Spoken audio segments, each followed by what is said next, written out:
পাকিস্তান ও তালেবান সরকারের মধ্যে ক্রমবর্ধমান উত্তেজনা কমাতে তুরস্কের একটি উচ্চ পর্যায়ের প্রতিনিধি দল আগামী সপ্তাহে ইসলামাবাদ সফরে আসছে। এই সফরের উদ্দেশ্য শান্তিপূর্ণ সমাধানের পথ বের করা। শনিবার দ্য নিউজ এ প্রকাশিত এক প্রতিবেদনে এ তথ্য জানানো হয়।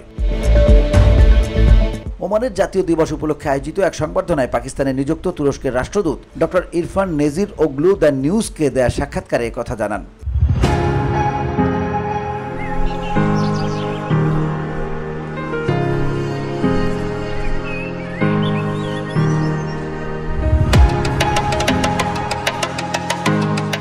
সংবর্ধনার আয়োজন করেন পাকিস্তানে ওমানের রাষ্ট্রদূত ফাহাদ সুলাইমান খালাফ আল খারুসি। এর আগে এই মাসের শুরুতে আজারবাইজানের বাকুতে পাকিস্তানের প্রধানমন্ত্রী শেহবাজ শরীফের সঙ্গে বৈঠকে তুরস্কের প্রেসিডেন্ট রিসেপ তাইয়েপ এরদোয়ান এই পরিকল্পিত সফরের কথা প্রকাশ করেছিলেন।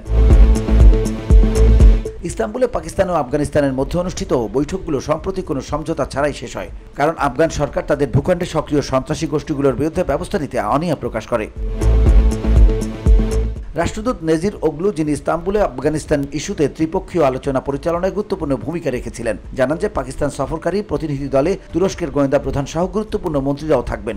তুরস্কের জ্বালানি মন্ত্রী আলপারসানাল বয়রাকাতার এই দলের অংশ হিসেবে আগামী সপ্তাহে ইসলামাবাদ সফর করবেন। VOD Bangla news desk.